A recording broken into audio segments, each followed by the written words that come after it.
Tennessee trying to work the football recruiting world for some roster acquisitions. Official visitors, really for the first time over the weekend, 7 official visitors. They'll have a couple of big weekends coming up. Let's talk about the 7 that were in town. What's your big picture takeaway from what happened with those 7? Darius Gray, and Darius Gray. Anytime you can get a 5-star player on campus and he leaves campus saying Tennessee is on top for him at the moment. Again, got a couple official visits left, and one of them is LSU, which has always been the perceived team to beat.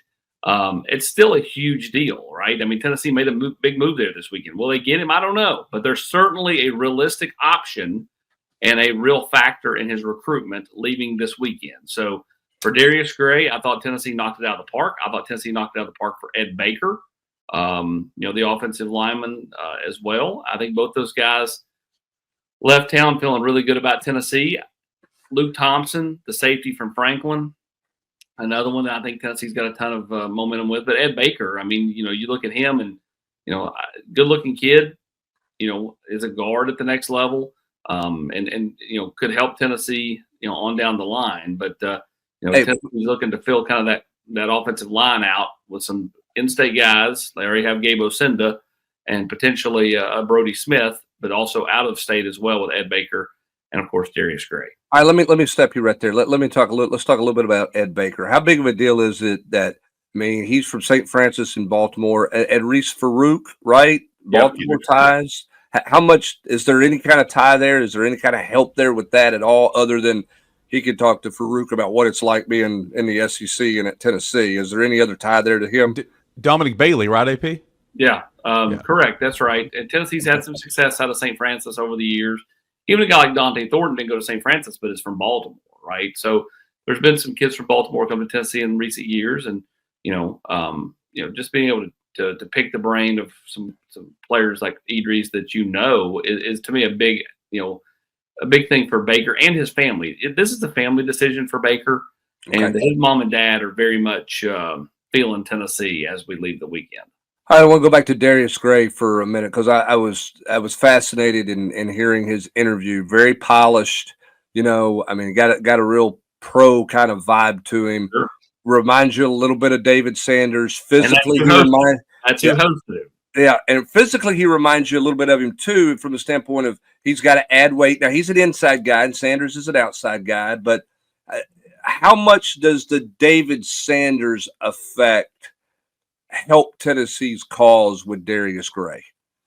I think it certainly helps. Those two jived really well this weekend. Very polite, always smiling, big smile, super friendly. I think having David host him was big. I'll say one thing: you put Darius Gray's a big kid, and when you see the official visit pictures of Sanders standing beside of Darius Gray, you realize how big David Sanders really is. Now, I don't mean like girth. I'm just talking about like height and all that. So I do think that certainly helps, Brent, because I think those two are very similar. And you got a 5-star in this class looking at the primo 5-star in last year's class going, well, if he can do this, so can I. Well, again, I mean, but both of those guys, I mean, obviously David's put on weight. He's put on 20-plus pounds since he's been here. Darius Gray knows he's got to add some weight, and fundamentals and technique, footwork's really important for him. I was really, again, I was impressed with his interview just in how polished he was and almost scientific he was about things. I mean, there's a lot of things that are going to involved in him making a decision, but you can tell his approach to it is pretty similar to Sanders' approach a year ago, which I think is going to be interesting to watch how it goes about. Because how many times has Gray been here? What, half dozen times now, something like that over the last couple years? Yeah, he's been here a lot, and ultimately that as we always talk about, getting him here over and over again just resonates with kids and resonates with families, because the moms and dads get to know the quality control coaches and their wives, the head coach and his wife, the assistant coaches and their wives, all those things. So like when they see me, they're like, oh, I love her. I love him. He's such a nice guy. And so, being able to get, the family here in town, I mean, look at that. They even got Brandon Lawson to smile on that day. So, I mean, like it's a positive. All right, let's go to the secondary. A couple of guys in the secondary. You mentioned Thompson. Then they had a kid from New Jersey in as well. So what do you make of those two defensive backs that were in town? Yeah, for McClain, he's going to go to Michigan State next weekend and then make a decision shortly thereafter. We'll see kind of what he does. And then, Luke Thompson, grandpa played football at Tennessee, grandma cheered at Tennessee, mom and dad ran track at Tennessee. Dot, connect the line. Not because they did that. I just think, Tennessee has recruited him pretty hard since they offered him back early in the spring, late winter time. And, he certainly is feeling Tennessee pretty good leaving the weekend. So kid, super nice kid, got a lot of speed. And I think his best football still is ahead of him. I think he's still learning and understanding the game. And so Tennessee, I think, looked at this as a real like a real feather in his cap. Like, hey, like he's not maxed out. He can be a better player than he is today. All right, AP, I'm going to throw a big old detour right here and a big hanging curveball. We'll see if you can hit it or if you're going to swing and miss. AJ Peterson still set to come to campus.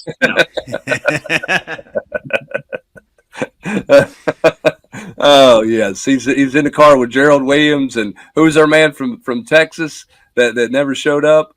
Eldrick Lofton. Yeah, Eldrick Lofton. Jai Eugene is right. I'm curious with the House settlement and the roster moves going to 105. It appears and whatever. And Tennessee is on record as saying they're going to do full scholarships for all their sports. So Tennessee would go to 105 in football, it appears, at some point. How does that change the recruiting landscape? Kind of big picture. I don't know that it affects this class as much as it will future classes, but how do you alter if you're a coaching staff if you're looking at a 105 versus an 85? Well, I think what it does is it allows you to take a flyer on a kid or two. Like at the 85 number, because everybody wants to be on scholarship, right? Mm-hmm. They don't want to be a preferred walk-on. Even in the the Deshaun Bishop preferred walk-on, where the collective takes care of the money to go to school and you get the NIL walk-on deal. Like that's going to be going away in a lot of ways. So with that, but most kids didn't want to do that. Like some of them did, obviously, but a bunch of them didn't. Now all of a sudden, I think you can, because you're pitching a full scholarship, you can take a flyer on some kids. You can take more flyers on an in-state kid. Like if you went back 20 years ago, we brought him up the other day. We'll bring him up again. If Tennessee, if the rules were then what they are now, would Tennessee have taken Garrett Reynolds in the 105? Would they have taken the Claybo kid in the 105 and just kind of watched and been able to see what they turned into? Would they have taken a shot on it, Eric Kane? It could have happened. More than 105, my friend. 135. If they're at 210, Eric Kane's got a shot. hey, 105 though. Going back to an off the air conversation, they would have taken Andy Hibbett at 805 or at 105. But go ahead. But either way, the point is I think it certainly does change kind of every school's ability to take a shot on a kid that really runs fast but doesn't have this or that, or maybe doesn't run as fast but has certain intangibles. I think it opens possibilities that maybe weren't there for a group of kids in the past. We talked about the two offensive linemen. We talked about the two secondary guys. Give me the rundown of the rest of the other three visitors, AP. Yeah, I mean, you look at Kedrick Golston. I think Tennessee's in a good spot there. Now, how hard is Georgia pushing? Now, that's his dad's school. It's kind of like I said a year ago about LeVar Arrington, right? Like Tennessee can be in a great spot with LeVar Arrington. If Penn State calls and goes hard, is he going to Penn State? He did, right? I mean, that normally happens. I mean, it's kind of like, you hope that that's the case with Cooper Witten for Tennessee. And obviously it's not the same because Tennessee's going all in on Cooper Witten. But Georgia's hosting Kedrick Golston this weekend. How hard are they pushing for Kedrick Golston? There's differing reports on that. But a kid whose game has continued to get better as he's gotten more mature. You have the Garner effect there that's different than you had with LeVar Arrington, right? You do. You absolutely do. And I think that matters. I really do think that matters. The Elizar kid from Raleigh, I think I just don't feel like he's going to end up at Tennessee. Okay. That's just kind of my gut feeling, on that. And then who is the other one? Joel White. How can I forget about Joel White? I don't know. I was waiting to see if it was going to rattle out of your cage there or Yeah. not. It was rolling around in there like a marble. My mind, like, okay, who am I not talking about? Tennessee has always been in a good spot there. I don't think they're in a bad spot right now. But my question is, how bad does he not want to play edge? Because that's where he's being recruited by Tennessee to play. Some other schools are telling him he can play safety, receiver. I think personally, looking at a picture of him from camp last summer, I was like, look how skinny you were back then. Like, he's gotten dramatically bigger. It's hard not to see him as an edge. I mean, he is a legit 6'4.5", 6'5". That's not like embellished. He's tall, and he's gotten dramatically thicker. He's over 200 pounds. So I mean, Caleb Herring showed up. He was about 6'5" and 204 when he got to campus. Yeah. I mean, what does he want? If it's to not play edge, then it's probably not good news for Tennessee. Again, they've done all the right things in this recruitment, but what does he want out of a position? If he is determined to not be a Leo, then one of these schools that's recruiting him to play other positions probably stands the best chance. Now, if he's buying into Leo, I think Tennessee's got the best shot here. But I think that's the biggest question. And he kind of dances around those questions. Doesn't want to give you an answer. It's like, where does Tennessee stand? I don't want to answer that. What about positions? And I'm just an athlete. Like, he doesn't want to dive into any of that stuff because I don't think he wants to, pin himself down on anything. So, Austin, it sounds like from Tennessee's side, whereas a lot of times, it's like, just get to campus, we'll figure it out. We just want the athlete. I don't think you can do that anymore, though. Okay, yeah. Because the kids can leave it every 5 minutes. I think you have to be pretty honest with them. So there's not a whole lot of wiggle room. It's, if you want to be here at Tennessee, we're going to have you at Leo. Correct. Okay. I mean, has Tennessee talked to him about other positions? Sure. But, I mean, I think they've been pretty blunt with him about, we see this is where you're going to be headed to, right? It's kind of like a guy who thinks he's a Leo right now, but you can see that he's already 240 pounds and he's not got into a nutrition program or a college weight program. 240 is going to turn to 270 real quick, and then what do you do? Have your hand on the ground playing DN. So, you have to kind of project. And we're looking at Joel Wyatt. It was the first time this weekend where I'm like, this kid is going to be 230, 240 pounds in a jiff. Yeah, and so that will be interesting to see kind of where he is, what he's all in for, what he's not all in for. All right, last recruiting question for me as we get ready to wrap things up here. This time of year, you're also keeping an eye on guys going other places. Was there any big takeaway from this weekend for you that was positive or concerning with Tennessee in terms of targets visiting elsewhere? No, not a whole lot of movement. Craig Tutt pushed his visit to Ole Miss back from what was supposed to be this past weekend to this coming weekend. So he'll be in Oxford this coming weekend and then visit Tennessee the final weekend. J.J. Finch was at Alabama. He'll be here this weekend. That's one Tennessee's got, I think, still got a shot at. I would not call them the leader by any stretch, but Coach Chop's going to take a big swing here. And outside of that, no, not really. I thought it was pretty tame for the weekend. Hubs, I'll go ahead and forewarn you for next Monday. It was easy for me to get to 7.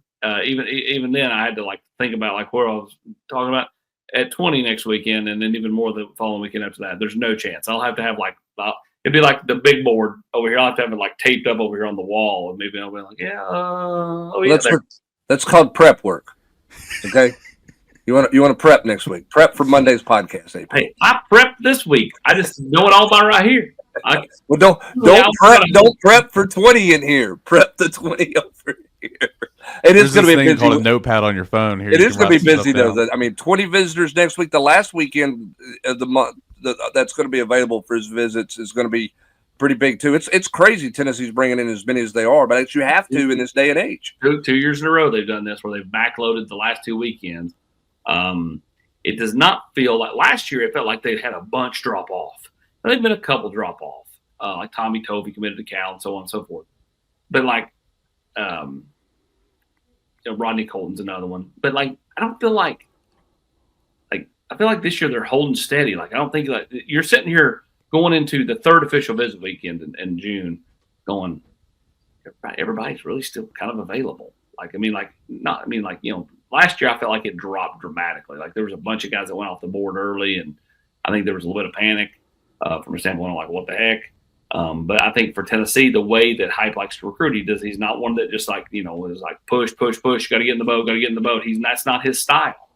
And unless you're going to change your style, you're better off to hold off and be that last weekend and be the last thing. You set the tone by being the last thing they see heading into the dead period in recruiting. Yeah, if you can pull that off, I think that's a winning formula. I mean, we saw Florida State do that in the old school recruiting deal for years. They got the last ride, the last weekend, 3 days before signing day. Now you're trying to leave a last impression that will carry you for multiple months before you get into the December signing period. Is there